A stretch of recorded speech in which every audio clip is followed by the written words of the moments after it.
Some people call Pac-Man for the Atari VCS the worst game ever.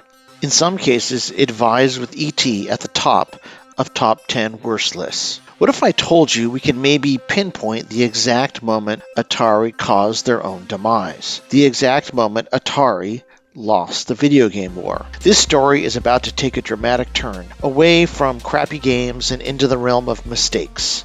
We are about to uncover one of Atari's biggest mistakes. And then we will ask this question: what was the real impact of Pac-Man for the Atari VCS? And was it worse than E.T.? Into the vertical line, generation Atari. Into the vertical line. E.T. the Extraterrestrial for the Atari 2600 might not be the best game ever made, but it has a cool title screen, and it offers a complete, albeit short, challenge to be completed. While there are some unfortunate choices, it's mostly bug-free. However, E.T. the Extraterrestrial has been called the worst game ever made, and we just don't believe it. We are here to collect evidence to see exactly where E.T. falls on the bad game spectrum. In this series, we will test other notorious games from the Golden Age and see how they stack up in comparison. This is Worse Than E.T. Atari 2600 Pac-Man. What follows is an older story brought to new light in 2024 about the day I believed Atari lost the video game war, and it had to do with Atari 2600 Pac-Man.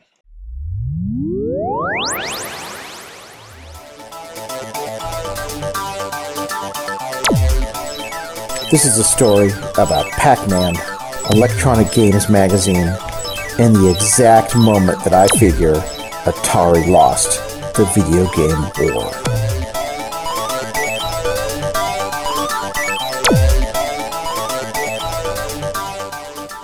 It's disappointingly difficult to find anything positive to say about this game. Electronic Games Magazine.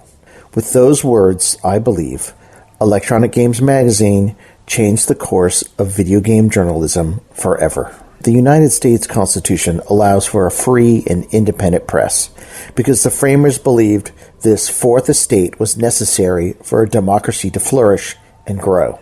The role of a free and independent press should be the search for the truth. At the same time, it has also been said that democracy can't flourish without capitalism. In a free market capitalist system, the role of marketing is essential for companies to compete and make a profit for their shareholders.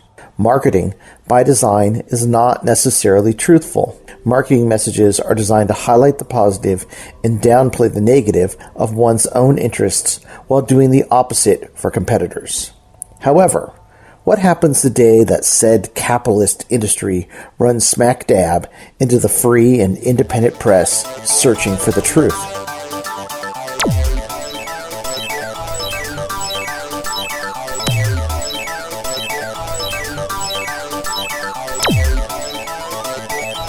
Part 1. Video game coverage before Pac-Man. To understand the impact of Electronic Games' review of VCS Pac-Man, I decided to examine video game coverage and reviews prior to May 11, 1982, the day that the Pac-Man review was published. My theory was that there was a distinct difference between the way games were covered before Pac-Man and the way games were covered after Pac-Man. In the before Pac-Man period of video game journalism, video games were treated more like enthusiast toys than a new entertainment medium. Electronic Games Magazine had only published 3 issues by that time. A previous column by Arnie Katz and Bill Kunkel, editors of Electronic Games, and Video Magazine named Arcade Alley had been running for a couple years prior to that, and by examining those columns, I found a very interesting pattern. Most reviews in those publications were more like, gee whiz, video games are sure cool, than they were critical analysis. They focused more on the positive aspects of each game and how they compared to other games, or, when appropriate, how they compared to their coin-operated arcade counterparts.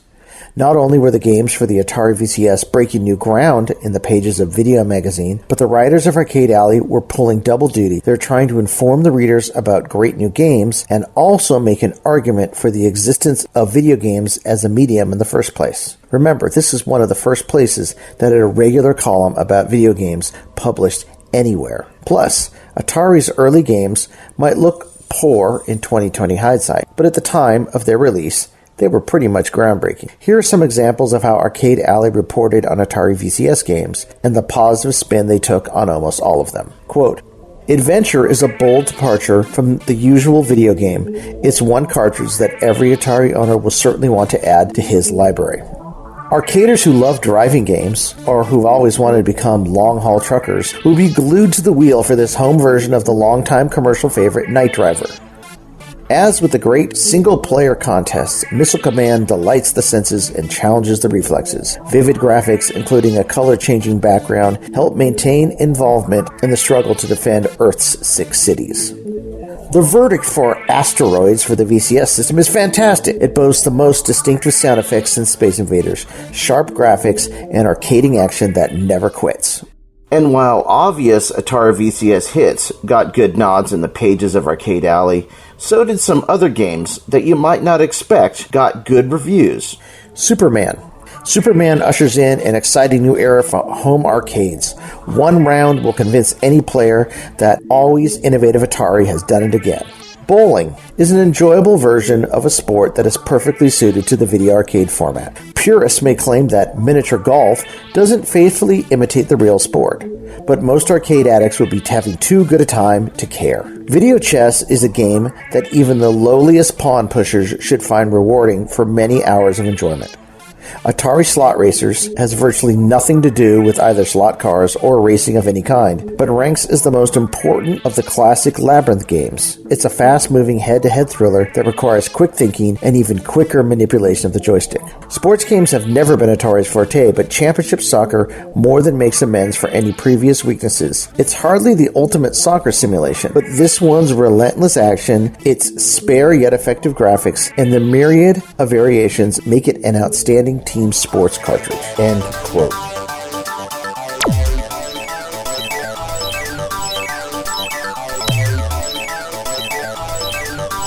Part 2. Electronic Games Magazine before the Pac-Man review. Along with Arcade Alley and early issues of Electronic Games Magazine, Atari's games received fairly good reviews.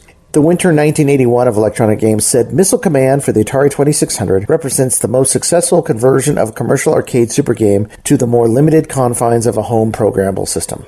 They called Air-Sea Battle for the 2600 an instant classic, and they said the breakthrough variation of Breakout for the 2600 could easily become an addiction. In the March 1982 issue of Electronic Games, the reviewers called Asteroids for the 2600 an astonishing success. And while they were lukewarm to video pinball, they ended the review by saying it would probably interest most video gamers. There were no reviews for first-party Atari games in the May 1982 issue of Electronic Games, which leads us up to the June issue, published May 12, 1982, and the all-important review of Pac-Man. Alongside the Pac-Man review, Electronic Games said of Super Breakout for the 2600 shines far brighter than any of its predecessors. So the stage was set. From the eye of the critical press, Atari had not disappointed yet. They had revolutionized the commercialization of video games and were, at the time, the fastest growing company in the history of the United States. They were the Nintendo of their day. All they had to do was deliver a decent version of VCS Pac-Man, and their fortunes would be solidified for years to come.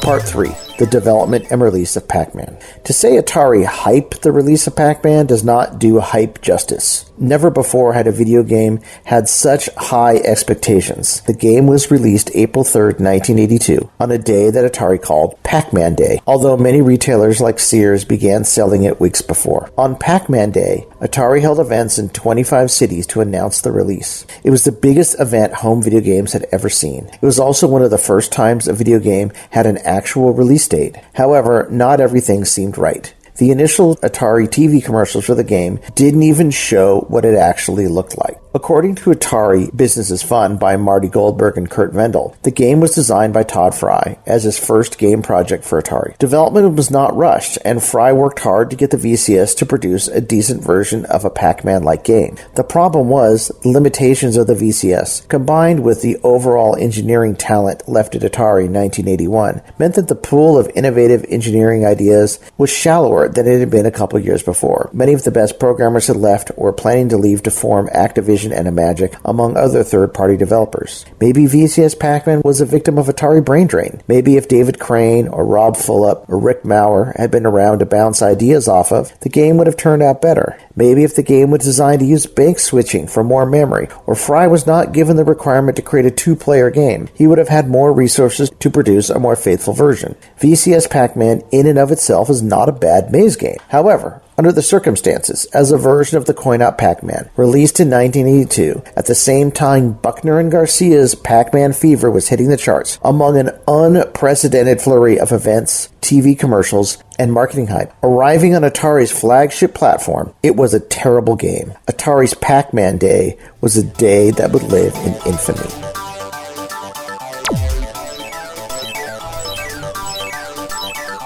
Part 4. The Press Savaging of VCS Pac-Man. Here's what the review from Electronic Games actually said. Alright folks, first the bad news about the most eagerly awaited video game of all time. Atari's VCS version of Pac-Man neither looks nor sounds anything like the coin-op original. The graphics are clunky and unsophisticated. There are no changing bonus items such as cherries, limes, or keys, but simply an orange square with a blue dot inside. And the sounds, except for an inappropriate metallic boing whenever the gobbler consumes a pill, are virtually non-existent. Joystick response on all game variations, but especially Game 1, is horrible. Getting the gobbler to drop down through an opening is an ordeal. The goblins blink constantly, making them difficult to see, and their eyes do not look in the direction they are seeing or traveling, but simply rotate through 4 positions. Now, what about the good news? Well, there's finally a gobble game available for the Atari VCS. Beyond that, it's disappointingly difficult to find anything positive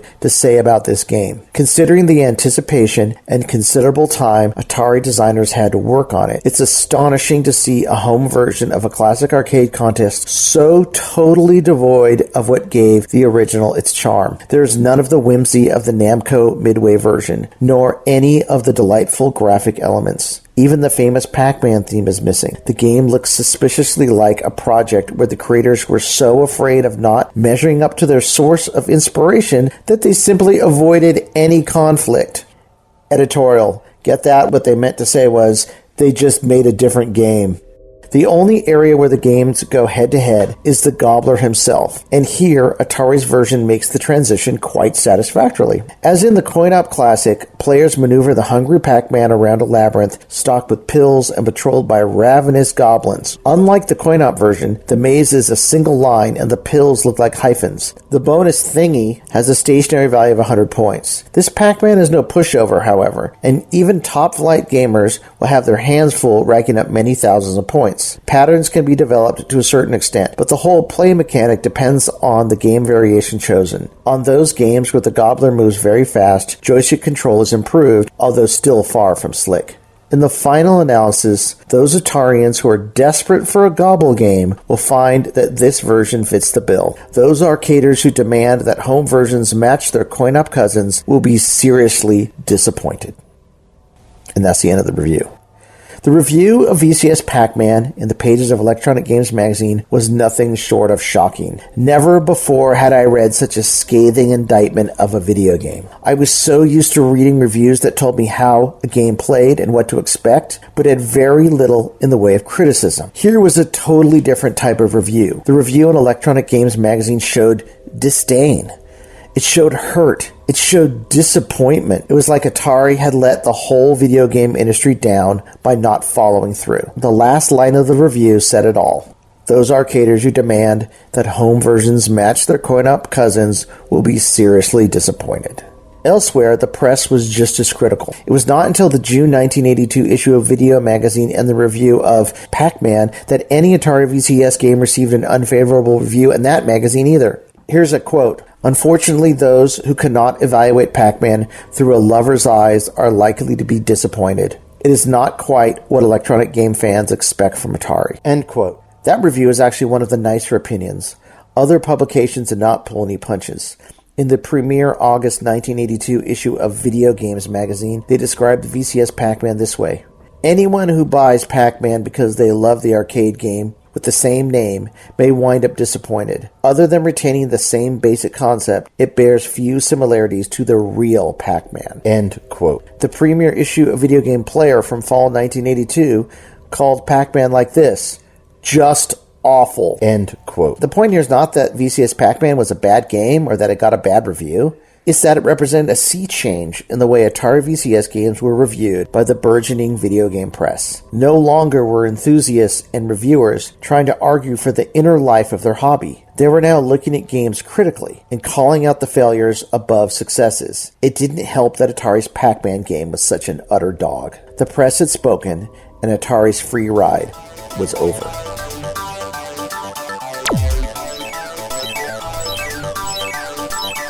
Part 5, Reviews of Atari VCS Games After Pac-Man.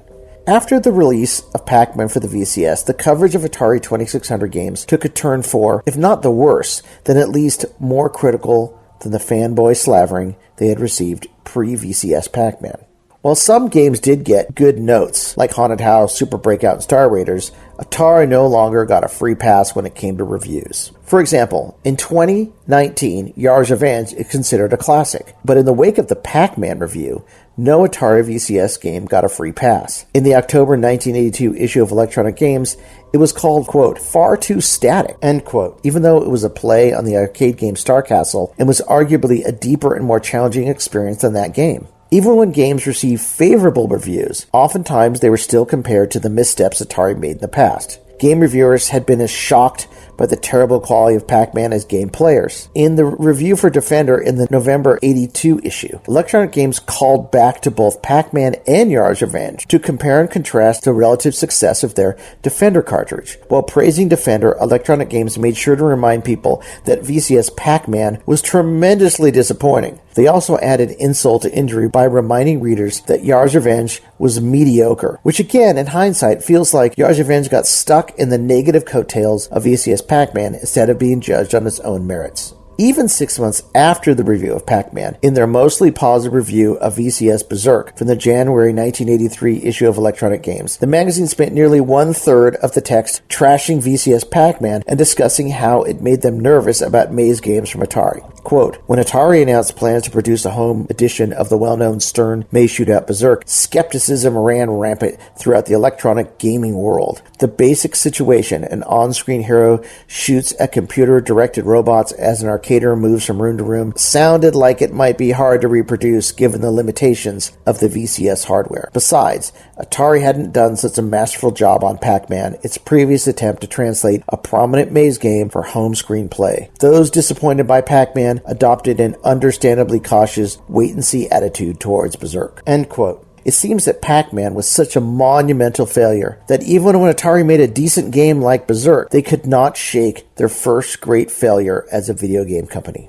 This even extended to third parties, whose success only highlighted Atari's failures. In their positive review for Parker Brothers' version of Frogger from January 1983, the author could not help but allude to the VCS version of Pac-Man by writing about how difficult it must have been to translate games to the Atari VCS.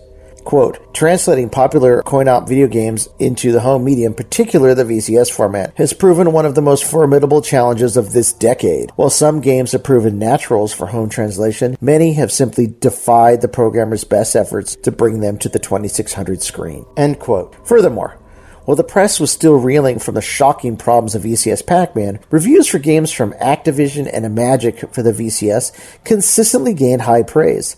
Electronic Games called Activision's Grand Prix spectacular, a visual triumph. Chopper Command, one of the most exciting cartridges you'll ever plug into the slot of your Atari VCS. Star Master, the type of video game that really has staying power. Mega Mania, Activision at its whimsical best, not to be missed. Pitfall, incredibly innovative, unquestionably recommended. And River Raid, one of the best blood and thunder blast-em-ups ever inserted into a VCS slot. They also declared Imagic's Demon Attack should be one of the best-selling video games of 1982, and Atlantis, a magnificent video game. At the same time, rival systems from Coleco and Mattel were scoring some of the best reviews ever seen in the pages of a video game magazine. ColecoVision's Axon was called this: Quote, Zaxxon is a cartridge that exhausts superlatives. It's that good. It is, at least at this time, the very best home video game cartridge in the land. End quote. They followed that review in the same issue with a review of Mattel's Advanced Dungeons & Dragons, calling it, quote, one of the finest action-adventure cartridges, end quote. In the next month's issue, the ColecoVision dominated the review cycle for 2 more games. Turbo was called as having, quote, the most peeper-popping graphics ever seen in a home video game, end quote. And Mousetrap, they said, quote, chalk up another winner for Coleco, end quote. I'm not suggesting that Electronic Games magazine was biased towards newer systems or third-party publishers at the expense of Atari.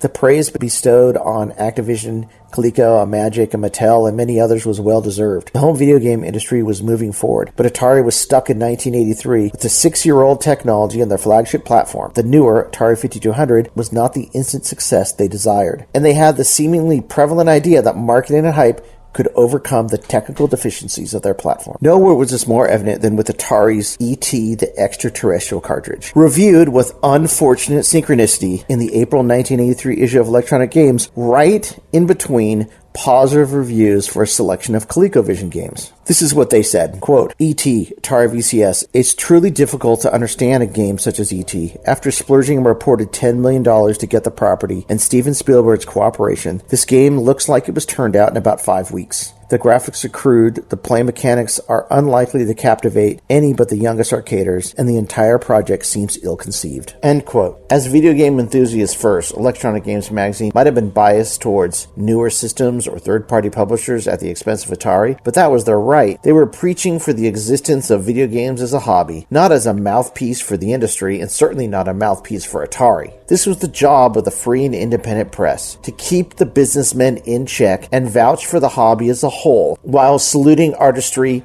and moving the industry forward. Video game fans at the time, like myself, appreciated them for it.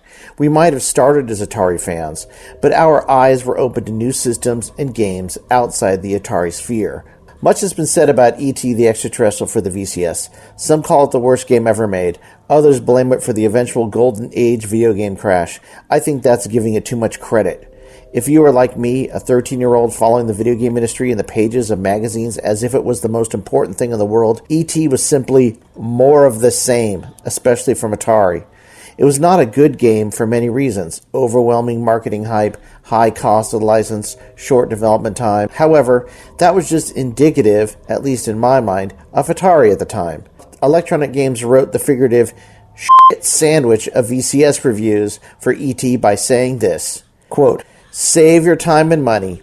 If E.T. does call home, please don't tell him about this. End quote. The E.T. game bookended nearly a year of bad reviews for the Atari VCS, while rival platforms were faring much better. Atari VCS games had gone from being innovative in the pages of Arcade Alley to being the butt of funny jokes in the pages of the industry press. By the spring of 1983, the zeitgeist had moved away from Atari, and they would never get it back. The message was overwhelming and clear. Atari had lost a step, and their rivals were beating them at their own game. This hit me really hard. To me, my favorite video game company had become an embarrassment, and as the owner of an Atari VCS to my video gaming friends, I'd become an embarrassment by association. For me, it was time to sell out, and I put plans in place to get a Vectrex console, which looked astonishing in the pages of Electronic Games magazine.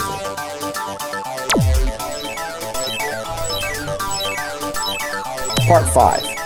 A community of video gamers. Pac-Man complaint letter, September 1982, Electronic Games. Quote, a Pac-Man partisan speaks. Now you've done it! In the June issue of Electronic Games, you wrote a story about Atari Pac-Man, insulted the owners of the cartridge. In the programmable parade section, you gave excellent comments to every one of the cartridges throughout each story. However, the story on Pac-Man was full of put-downs. Have you ever thought that Atari's Pac-Man is the closest in audio and visually to the coin-op Pac-Man when compared to Texas Instruments Munchman or the Odyssey's KC Munchkin? The cartridge acts the same way as the arcade version as far as movement goes. The only difference is that Atari Pac-Man's face only faces from side to side. Response on the joystick is probably the best of all the Pac-Man imitations. If you can't say anything good about a cartridge, then don't say anything at all. John Guillermo, Trenton, Michigan. End quote. John, if you're out there ever listening, we'd like to hear from you. Anyway, this is what the editor of Electronic Games said back, which is probably Bill Kunkel, but could be Arnie Katz. Quote, Ed, I think that if you'll reread that article, John, you'll see that it says both positive and negative things about the cartridge. It is very important to distinguish between a reasoned, though negative review, and one which merely hurls unsupported barbs. Our critics detected some serious flaws in Atari's Pac-Man, and even while acknowledging that it is the best maze chase for the VCS, told the readers about them. Certainly, no insult was intended either to Atari or owners of its system. No game is so good that it can't be improved. The editors of this magazine take strong exception to your closing comment. We feel it is our duty to report both the positive and negative aspects of everything. If our reviewers don't state their opinions honestly, how can readers trust their judgment when they praise a new cartridge? End quote. And that's the end of the letter in response. Atari VCS Pac-Man was unquestionably the best-selling game for the Atari VCS with 7 million units sold. E.T. was close, coming in at number 4 with 1.5 million units sold. There's no question that these games moved units, although both left a ton of manufactured and unsold inventory with 5 million unsold Pac-Man and untold scores of ET cards. However, this story is not about sales. It's about nuance and zeitgeist and the humble beginning of video game fandom and how it affected me as a pre-teenage kid smack dab in the middle of the golden age of video games. I mean, back then, I felt like I was part of something. I was in the 6th grade when VCS Pac-Man was released. The move from elementary school to junior high was harrowing at best. Friends were falling away like dead flies. Older kids on the cusp of adulthood were menacing at every turn. Simple and fun things like PE, assemblies, and lunch became abject nightmares in junior high. In PE, if someone left their locker open, Coach would make us all march around the playground like recruits in basic training. Assemblies, no matter the subject, were overshadowed by who you sat with or around. Hardly anyone cared what was happening on stage, as it was the social atmosphere of the audience that mattered most and tended to wear us down. At snack and recess, the only activities were a hardcore version of handball played against the prison-like retaining walls of our tri-level school grounds, volleyball, which was reserved for only the strong, and hiding from the long-haired, bearded, 8th grade burnouts who felt the need to lock 6th graders in their lockers between smoking bowls and paging through the latest issue of High Times. It felt like there was nowhere to turn in 6th grade except maybe the pages of Electronic Games and my older mentors, Katz, Kunkel, and Worley. In those pages, I found refuge. I poured through every page. Every month I received an issue. A different sense of reality hit me than what was happening at school or what Atari was trying to sell through its ads and marketing campaigns. My favorite section of the magazine were the ones with the letters from kids, seemingly just like me, who begged for a response from our editorial heroes. The pages of Reader Response and Game Doctor were my first touch point with a larger community of like-minded kids. I wrote the magazine at least a dozen times, hoping to read a response in the pages of the magazine. Bill Kunkel described the effect this way, quote, I think it gave the readers a sense of community. It was the only way they could really interact with us and with one another. And Q&A was, at that point, the nexus for all fan information in the world of gaming. End quote.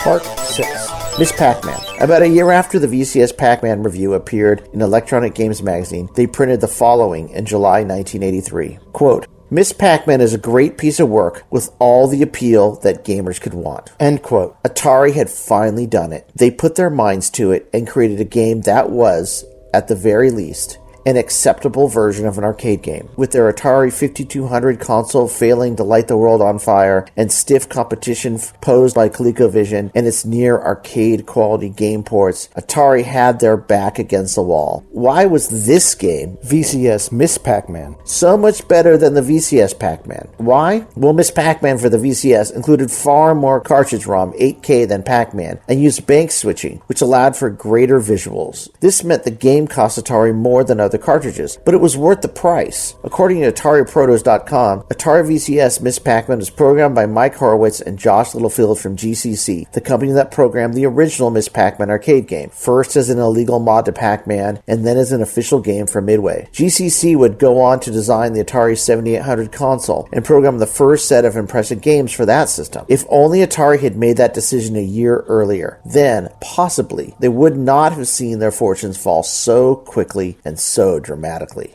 I recall buying Miss Pac-Man only after reading this review in Electronic Games magazine. In just a single year, I'd gone from blind consumer of Atari's marketing messages to consummate consumer who used the popular media as a guide for my entertainment purchases. I was very pleased with Miss Pac-Man. It remains as one of my all-time favorite Atari VCS game purchases. Playing Miss Pac-Man on the VCS elicited satisfaction that my old fascination with Atari was not wrong, and that they could still make good games if they only put in the effort. It gave me hope that one day I could still work for Atari and make video games. Not too long after, I traded up to an Atari 800 computer and taught myself to program games in BASIC. Atari was still in my blood, and it's never left.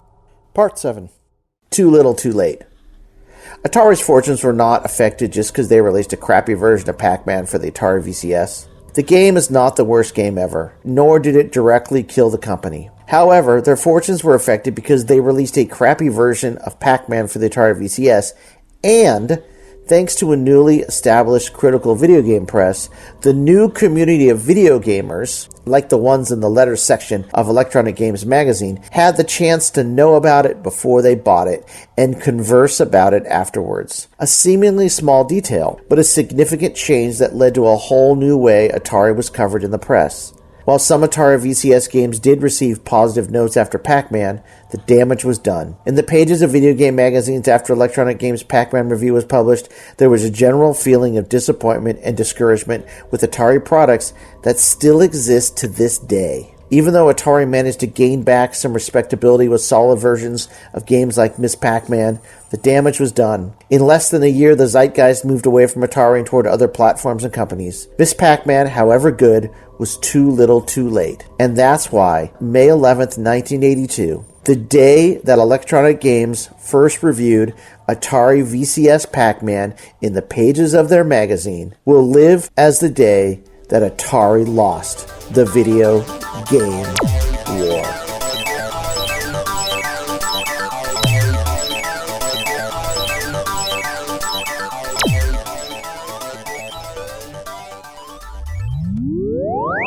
If you think I'm full of about Electronic Games magazine becoming one of the first communities for gamers, I'll give you one more piece of evidence. While researching the updates to this story, I ran across a letter in the September 1982 issue of Electronic Games, the same issue that had the first Pac-Man letter. It was from a young Leonard Herman, future author of the Phoenix series of video game history books, the first real books to chronicle the history of video games. Herman's letter was a microcosm of what we all felt back then, the concern for the future of the Atari VCS. The future of the VCS, Herman writes, now that Atari's remote control video computer system has been scrapped in favor of the new Super Game, will Atari continue to be dedicated to release new cartridges for the video computer system? Although they plan 12 cartridges plus 2 from Sears this year, what about next year? Can the old system live alongside the new one, or will Atari try to push the Super Game and throw the older model into obsolescence? Although VCS owners will be bombarded with software from half a dozen companies, it will still be reassuring to know that Atari will continue to produce great games. Leonard Herman, Roselle Park, New Jersey. So was Pac-Man worse than E.T.? Let's set aside the historical aspect of the grand disappointment and disillusionment it caused and look at the game itself. Like Marauder, this is one of the games that made me angry at Atari. This game broke my heart. I felt betrayed by it when it came out. But all else equal, was that actually a fair assessment of the game? As a version of Namco's Pac-Man from the arcade, it definitely does not stand up at all. It has none of the nuance, delight, or overall appeal of that game. None. Zero. Zilch. But what about it as a singular gaming contest? Like, what if Namco Pac-Man never existed? What if this game was just sitting on the shelf as a unique VCS game right there next to Yar's Revenge? I think in the abstract, it's actually quite enjoyable. It offers an interesting play mechanic and a real challenge. The game feels playable and does not offer the same level of frustration as E.T. So while the 12-year-old me wants to trash Atari VCS Pac-Man, the older me just does not. Historically, yes, it was quite possibly Atari's worst game. But as a standalone contest to be played on an Atari VCS in 2024, it very well might not be the best game ever made, but I have to admit, it's better than E.T. But while it may be placed above E.T. on this chart, it doesn't change the fact that when it was released in 1982, Pac-Man was the reason Atari lost the video game war. Pac-Man was the reason Atari lost the video game war, mostly because of the way it was marketed and hyped. It was so over the top, and it raised expectations so high. There was no possible way an Atari 2600 game in 1982 could live up to that hype. And that hype was fed directly into a newly burgeoning video game press machine and community of gamers. And that press was graduating from enthusiast to professional at the exact same time. And in that light, the marketing for Atari 2600 Pac-Man, that gets our lowest possible score. We were children of the Silicon Revolution, an X generation conscripted to fight the console and home computer wars. A product of an analog 70s childhood, we came of digital age in the 80s, believing we could affect the world 8 bits at a time. Armed with joysticks, full-stroke keyboards, Jolt Cola, and MTV haircuts, we proceeded into the vertical blank. There, we stayed up late at night, devising incantations from D&D rulebooks and beginner's all-purpose symbolic instruction code. Video games were the match, and programming was the fuse, as the infinite possibilities of the digital world exploded into the internet age to come. We are Generation Atari. Into the vertical blank.